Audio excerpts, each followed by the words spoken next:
Wallace. Composer Alan Howard. And stars Tom Atkins and Stacey Nelson.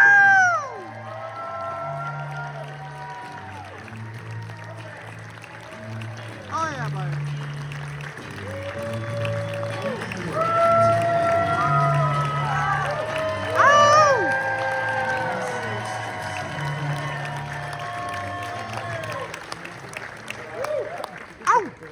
Hi, everybody. So, Tommy, let's go all the way back. We talked about this at the screening at the Texas Theater the other night.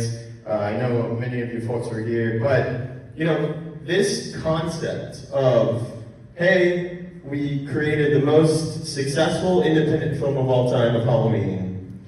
We were beckoned back by the jangling of money for Halloween 2, and we're gonna take a sharp left turn into a concept that even today feels radical and could still work. Take us back to just like the concept of turning the Halloween franchise, after it had already been established as a franchise, into an anthology series.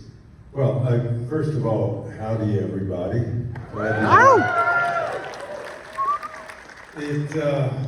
I think it's fair to say, had we not changed things. Ominous witch on the cover.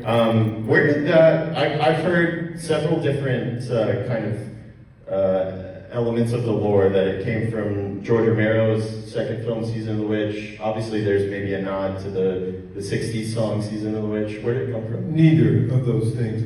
Deborah Hill had the notion, and her elevator pitch for the movie was witchcraft meets the computer age. Yeah. And Nigel Neal took that idea. John Carpenter loved Nigel Neal. Those of you who've heard of Nigel, he was a real innovator in 50s British television, horror, and science fiction. And his script was brilliant. 60% of his script we kept. The idea of an evil toy maker and the masks, that was all in there. But unfortunately, it also read like a 50s museum piece from British television. So there was an obvious immediate need for us to kind of jazz it up and Americanize it to some degree, if I can use that expression. For our audience, we knew the audience, and they were eager for a lot of things that script didn't quite have. It was an odd tone, a very dark tone, much darker than the movie is now. And so John did a pass, in fact. He did a wonderful upgrade, and then I did a pass on top of John's. John didn't take credit. Nigel didn't like what we did, and so he took his name off. So I wound up sole writing credit on a movie that was very much a collaborative writing effort. I have to say, I had something against then and now against corporate America, so I made the bad guys into these. To watch the movie, and it's been really amazing to think 45 years later, this movie is getting people to watch it, love it, and it's been really amazing over the last 20 years since it's been picking up speed, to hear fans come up and say, this is my favorite movie. This is my favorite of all the Halloween movies, because about 15, 20 years ago, when I first started doing these conventions, people would very sheepishly come up and like, I really like it, it's my favorite. They were almost apologetic about it. And now, you know, as people, you know, have their kids, and their kids watch it, the kids don't know about the others. So I think the other night was a really special night. It was very powerful to watch it on the big screen, for us all to be there, to have Alan playing, and to see it on the big screen with fans. It was just a very powerful evening. So I want to thank all of you, because it was very memorable. And you know, working with Tom, he's always been amazing, just easygoing, funny, fun, And an amazing badass. actor. and badass. I mean, he's a legend. Creep Show, Night of the Creeps, Maniac Cop, The Fog, Escape from New York, Halloween 3! My Bloody Valentine! Thanks, Dave. Yeah, we had a wonderful time making this film.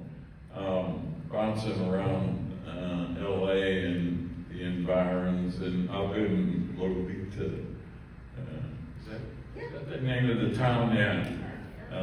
One of my favorite stories is Tommy and Dean Cundy. Did he already tell that? I'm deaf as a rock.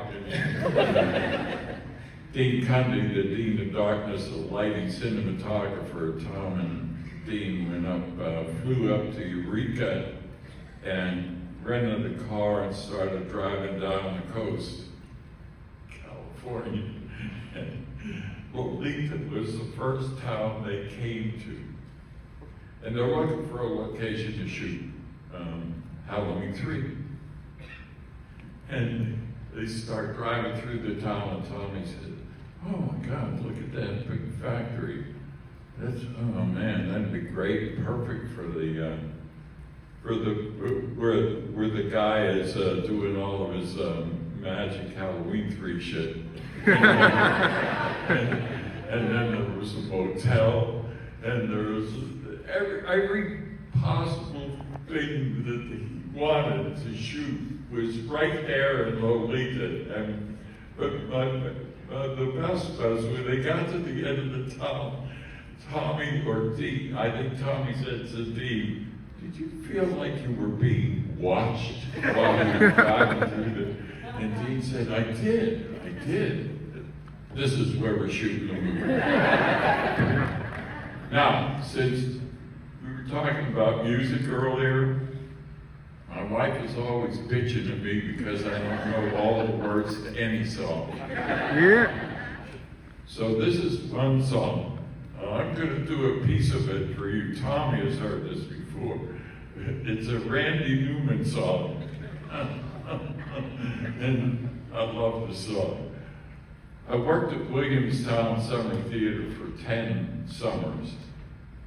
A lot of wonderful actors up there, Blythe Danner and Christopher Reeve and the Superman kid. And I don't love the mountain. I don't love the sea. I don't love Jesus. He never done a thing for me. Ain't pretty like my sister.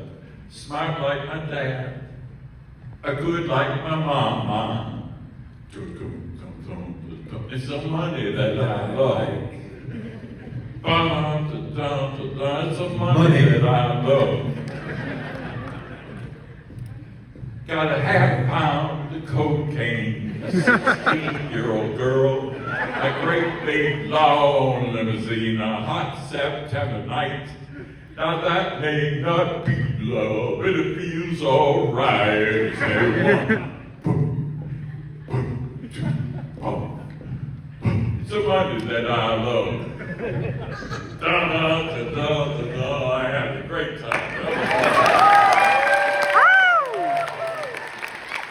Hi, my name is Connor. I want to say that it stands on its own, obviously, but as a fan of the horror series, there's been like a lot of theories that Shamrock created Michael Myers' mask, and then Halloween Ends, there was going to be like a scene where they were manufacturing the mask.